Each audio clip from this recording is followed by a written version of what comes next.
Jose had always been fascinated by the legends of lost treasures.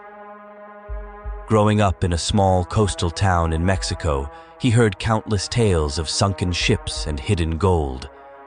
When he and his friends, Miguel, Ana, and Luis, discovered the rumor of an old Spanish galleon wrecked off the coast, they couldn't resist the lure of adventure. It was said that the ship, La Sombra, carried an immense fortune. Jose and his friends rented scuba gear, made meticulous plans, and set off on a warm summer morning. The water was clear, the sky was bright, and their spirits were high as they sailed toward the coordinates they had painstakingly gathered. The descent into the ocean was serene, the world above gradually fading away into a silent, blue expanse. They reached the seabed and saw the shadowy outline of the ship. It was eerily beautiful, an ancient relic perfectly preserved in the cold depths. Inside, the ship was hauntingly silent. Fish swam lazily through broken windows, and coral had claimed every surface. They split up to cover more ground. Jose swam through the captain's quarters, Ana explored the galley, Luis checked the hold, and Miguel ventured into the crew's quarters. Hours passed, and they found no treasure. Instead, the ship held an oppressive, suffocating darkness. Jose's flashlight flickered, and he heard a faint whisper, a cold breath against his skin despite the wetsuit. He turned sharply, but no one was there. Then, a blood-curdling scream echoed through the ship. It was Ana. Jose swam furiously towards her last known location, heart pounding. He found her floating lifeless, eyes wide open in terror, her oxygen tank strangely intact. She looked like she had drowned, but it didn't make sense. Panic set in. He tried to call Miguel and Luis, but the radios crackled with static. In the eerie silence, another scream pierced the water. Luis this time.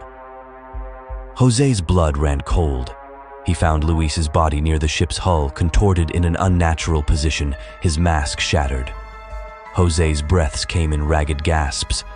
He had to find Miguel. He swam towards the crew's quarters where he'd last seen his friend. As he neared, he felt an inexplicable dread. The water around him grew colder, and shadows seemed to writhe and reach for him. Miguel was there, or what was left of him. His body floated limply, eyes vacant, a look of sheer horror etched onto his face. Jose backed away, his mind racing. He needed to get out, to escape this cursed place. But the darkness around him thickened. He felt a cold grip around his ankle, dragging him down. He fought, thrashing wildly, but the more he struggled, the tighter the grip became. His flashlight fell, and in the dim light he saw a face, a twisted, malevolent spirit with hollow eyes and a sinister grin. It whispered to him in ancient Spanish, "La sombra no suelta a sus presas." The shadow does not release its prey. Jose's vision blurred, and he felt an icy presence invade his very being. The spirit seeped into him, filling him with darkness and despair. When Jose finally surfaced, he was alone. The boat drifted aimlessly, his friends' bodies nowhere to be seen. He was different now, his eyes cold and lifeless, a wicked smile playing on his lips. The spirit had taken over, using Jose as its vessel to walk the earth once more. He returned to the town, but he was no longer the Jose his friends knew. He brought with him the curse of La Sombra, an evil that would spread and consume everything in its path. The legend of the sunken treasure had been a trap, a lure to bring new souls to the cursed ship, and now the spirit was free, unleashed upon the world, with Jose as its unwilling host.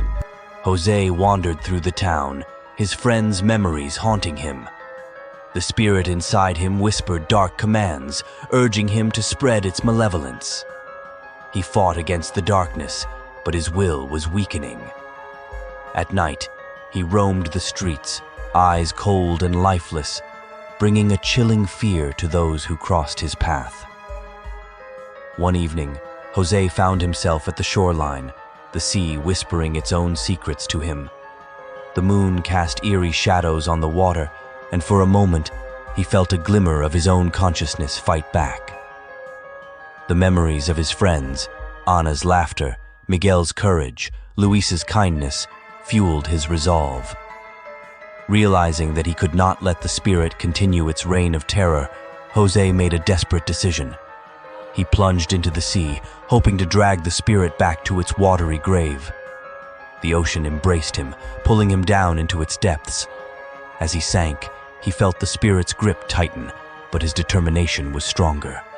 With one last effort, Jose reached the wreck of La Sombra.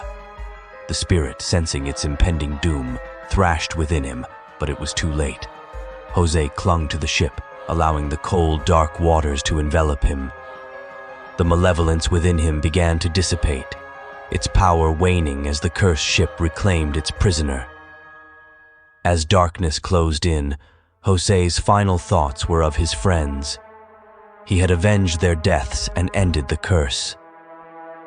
The spirit's hold weakened and vanished, sinking back into the abyss forever.